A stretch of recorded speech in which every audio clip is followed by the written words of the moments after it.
We've got a heat advisory here in Minnesota, so that seems like the perfect opportunity to head inside and show you even more of the amazing back issues that I picked up during a summer sale hosted by one of my favorite local shops. In today's video, I'm going to show you things like limited series that I was able to complete, some progress I made on some Bronze Age runs I'm working on, and even a couple surprise keys. Check it out. I'm not collecting this, but for all you DC fans, I wish you could get some of these through me. Superboy and Legion of Superheroes. Look at this, just so many issues of this run right in a row for this sale. Pretty amazing. Hey everyone, and welcome to today's video. We are slowly but surely working our way through all of the amazing books that I picked up over the course of 2 separate trips down to Pulp Comics and Games down in Mankato, Minnesota during their summer comic sale, which included half-off dollar books. Yep, so these were all 50 cents a piece. And I got so many great books that I had to split this up into multiple videos. I think this is the 3rd of 5 hauls that I'm going to be showing you in total. I will put links to the other parts that have already been uploaded down in the description of this video, as well as links to Pulp Comics. So in case you're in the area and you want to check them out, you definitely can do so. And I would encourage you strongly to do just that. These guys have one of my favorite dollar bin diving sections in my area, and when they're selling those at just 50 cents a piece, it's double the fun, and I had such a blast going down on these 2 trips. The way I've organized this particular haul is kind of by age of book. So the first half of books that you're going to see are really more modern, so 90s and newer type of issues. But then the second half of today's haul is going to be the older books, which is primarily Bronze Age and maybe kind of trickling into the Copper Age a little bit. But that's kind of how I have this divided, in case you have different books that maybe you gravitate more towards others. You can kind of fast forward or rewind or whatever you want to do to get to the books that you're most interested in. And just to give you an idea, this is the stack we're looking at today. All right, starting off here, this was a great find for a couple of reasons. One is Silver Surfer, and I love him as a character, but this Cosmic Powers Unlimited limited series, that's a mouthful, was a 5-part limited series from the mid-90s, and I have every issue except this one. So now this allowed me to complete that limited series, and it really gives you a kind of Ron Lim kind of vibes, who was one of the primary artists back at the time, though this isn't. I want to say it's like Scott Eaton or somebody like that. Cool wraparound cover, but very excited to have completed this limited series as part of my desire to really get as much Silver Surfer related books as possible. Next up, we've got Avengers Forever number 12. This was only like a 15 issue series, but I'm collecting it because it's part of Jason Aaron's time on writing the Avengers, and a lot of these issues are part of a crossover that kind of went back and forth between the main Avengers series and then this one here. And I also know they recently solicited an omnibus of this kind of portion of his run that collects Avengers Forever and the latter part of the Avengers series. I don't think I'm going to get that omnibus edition, though, because I have just about everything in single issue format, and I think I only need 2 more issues now of this Avengers Forever and 2 more issues of his main Avengers run to have the full series. So I think I'm just going to stick to the single issues on that and then be able to give this whole thing a read. Made a little bit of progress on this volume of She-Hulk. I also have this in omnibus format already, the Dan Slott run, which is like the first volume of She-Hulk and then the first half of the second volume of She-Hulk, because then I think it switched over. Did it go to Peter David or somebody? I forget who started writing it after that. But I still like to pick up these single issues, especially when they're just 50 cents a piece, and build out that run in the single issue format, because I still kind of lean towards single issues instead of omnibus as my primary way to collect comics. But in addition to number 8, I also got this issue number 15. Here's another limited series I was able to complete from the sale. This is Sabretooth and the Exiles. I needed issue 3 and issue 5, and now I have the full 5-issue limited series. I think I mentioned this last time, but to give you kind of a story context to where this fits, there was, during the Krakoan era, a 5-part limited series just called Sabretooth that followed his story after he was thrown into the pit in the early part of the Krakoan era, and that was followed up by this 5-issue limited series called Sabretooth and the Exiles.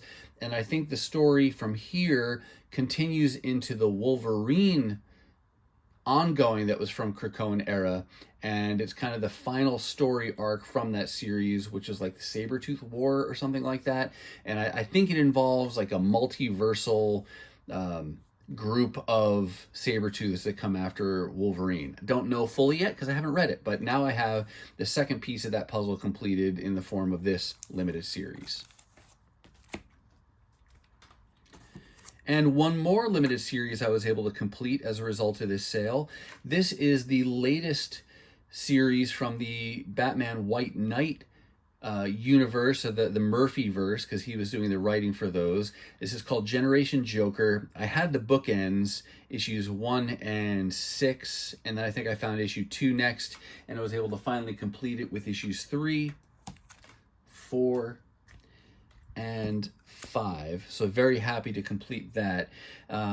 I'm kind of hoping they'll do like a Murphy-verse omnibus at some point, because they have several limited series between White Knight, Curse of the White Knight, Beyond the White Knight, the Harley Quinn, and then this one. So it seems like they're pretty close to enough already to have an omnibus.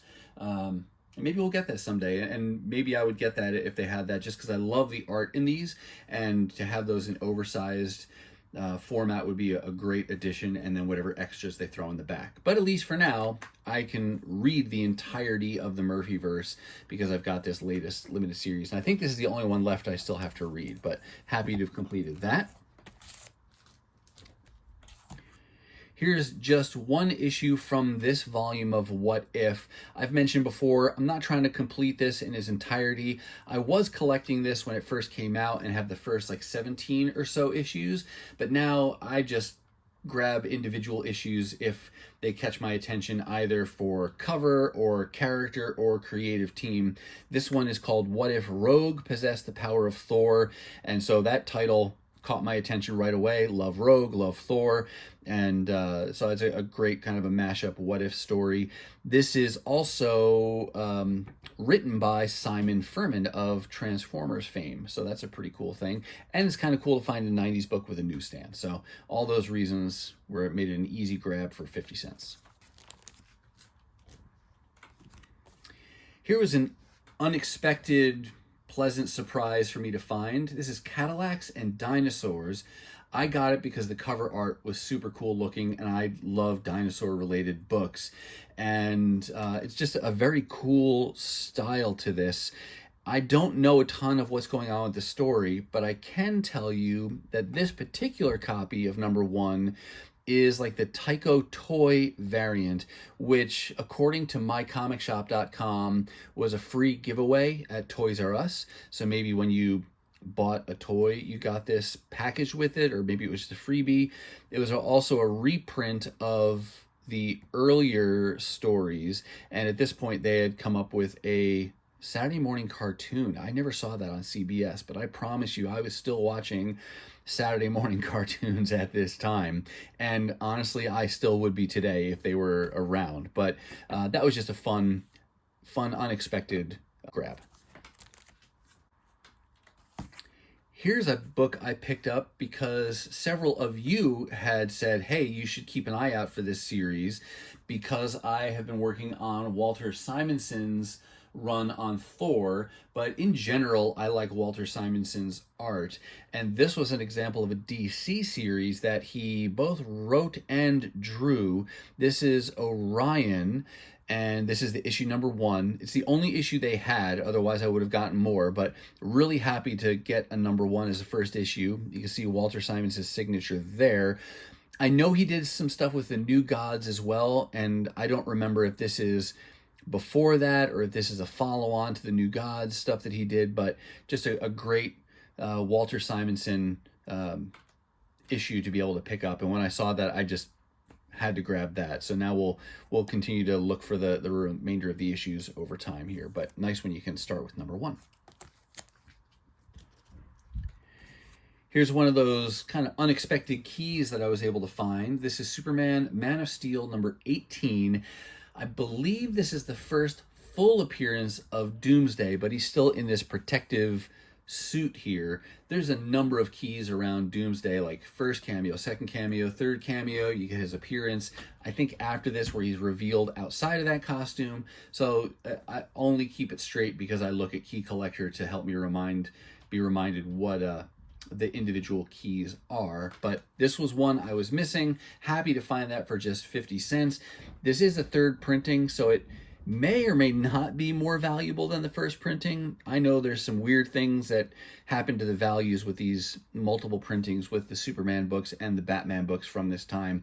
I don't think this one's particularly valuable, but I'm still happy to have filled that hole in my collection with even just a third printing and to have that key for so cheap.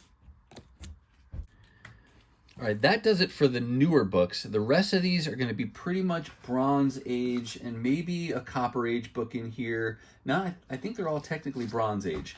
But one of the series I've recently decided to work on is Marvel Team Up.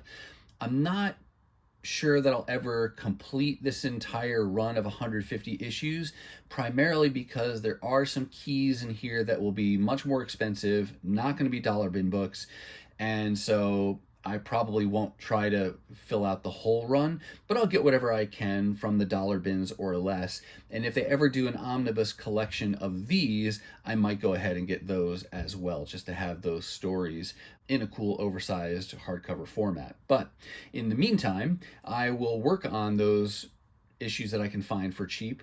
Here's issue number 25. I thought I had a copy of 25 from a long time ago, but maybe not, or maybe I sold that off at some point. But now I have it again. There's 25, and then I got 35, 56, 73. Got a few Daredevil related ones here. Wow, even more Daredevil. Look, 123. This was just by chance. I just grabbed these because this is what they had. Didn't plan for them all to be Daredevil related, and pretty much all of them were, right? Oh no, 35 is Doctor Strange and Human Torch, but other than that, every other one features Daredevil. But that's fun, little progress on Marvel Team Up.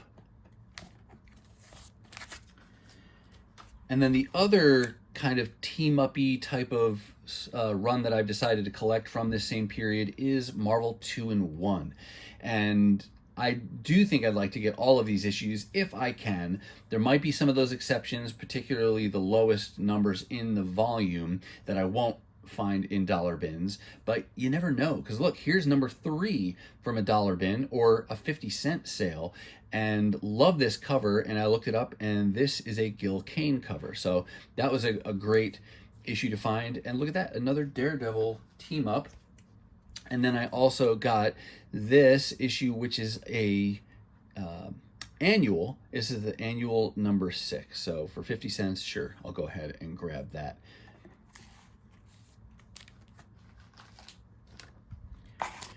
Here's another Bronze Age series that I'm working on, just because I found some of the issues for really cheap, including number 1. So now I'm going to go ahead and get the whole volume if I can. Here's issue number 27. This one was strangely packaged in like a magazine-sized bag. But then a nice surprise that I also found was issue number 18. This one is really beat up. You can see there's a chunk missing out of the cover here. There's lots of spine ticks. It's kind of got a miswrapped cover. It's got some rips here, more rips there, but it is complete otherwise. And the reason I got this lower grade copy at this price, is that some cover damage there too? I went ahead and got this anyway because this is one of the more significant keys in the run, so I may not ever find it again in a dollar bin, and so at least I've got this gap filled for the moment. This is the first interior pencil work by Frank Miller at Marvel, And so for that reason alone, I think it's the kind of book where get it when you find it, because you may not find it again for that cheap. So that is a really nice find to have made in the 50-cent bins. And if I ever find a cheap copy in better condition down the road, sure, I'll grab that. But for now, I can at least say I have it and I'll be able to read it. Now we're going to get a run that I was really excited to find, because I found several issues from this volume for such a low price, and they're all in really nice condition. I really like all things Carol Danvers. I've been reading the current Captain Marvel stuff. I got her omnibus from Kelly Sue DeConnick when she first took on the mantle formally of Captain Marvel from Ms. Marvel. And this is another volume that I'd like to put together. Not going to expect to find everything in the dollar bins, but it's always a pleasant surprise when you do find issues in the dollar bins.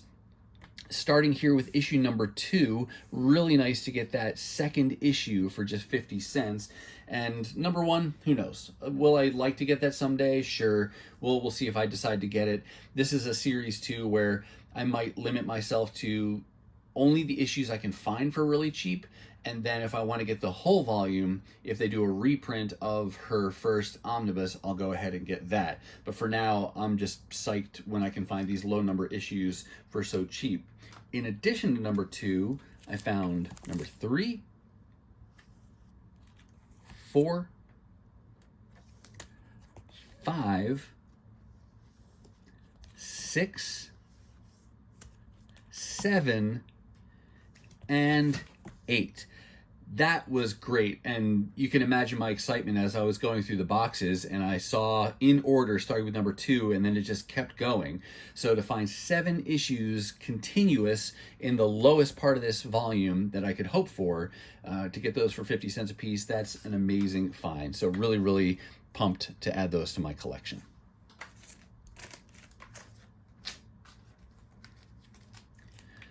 Just about done here, just 2 more books to show you. This one's, I guess, considered a minor key because of the John Byrne cover art, but I don't think there's anything significant in the story that makes it a key. I didn't even know this was a key, but as I was flipping through, I happened to see this issue of Avengers in a whole run of Avengers, and it caught my eye from a cover art perspective. And that's not surprising because it's John Byrne cover art. And then I looked it up in Key Collector, and yes, it is considered a key, but only because of that. And it's just a great Hawkeye cover, and then the other background images of some of the other Avengers. And so I'm not working on a run of Avengers, but to get cool cover art like that for 50 cents, definitely happy to pick that up. And then last but certainly not least, this was an unexpected find. This is a one-shot. This is Spider-Man and His Amazing Friends, number 1 of 1. This is also considered a key because of this first appearance of Firestar, but not in continuity. And I guess that's because it's based on the cartoon, not the Marvel 616 continuity. Not a book I had on my radar at all, but when I saw it, it instantly caught my attention. And so I looked this one up, and yes, in fact, this one is a pretty decent key. So really surprising to find it in the dollar bins, or even more so for 50 cents. This may be the bag that it was originally purchased in from my comic shop, and they graded it as a good. It does have some waviness going on here that you can kind of see it in the video. You see that rippling effect? Maybe that was some water damage or something at some point, but not a book that I was looking for to begin with. So to stumble across a key like this for just 50 cents and in this condition, it presents really well. When I stick it in Mylar, it'll look really good. So just very happy to add that one. I'm not worried about finding a higher grade copy of this. It's just a cool, unexpected find that I happily stumbled across in a 50-cent box. So that is the last book for this round of books from the summer sale. All right, That's going to do it for me, and that's going to wrap up this portion of books that I picked up during the amazing summer sale down at Pulp Comics and Games. Remember, links to their online presence down below, as well as the other parts of this video or this haul that have already been published. I do hope you saw something that you liked, and if you did, go ahead and give this video a thumbs up. And if you want to see more content like this, dollar hauls, 50-cent hauls, really anytime I find good books at great prices, then go ahead and hit that subscribe and ring the bell for notifications so you'll be notified the next time I upload a video. Now, if you're not quite ready for the YouTube fun to stop, I have hand-selected a couple videos here and here for you to check out. As always, thank you so much for watching, and I'll see you next time.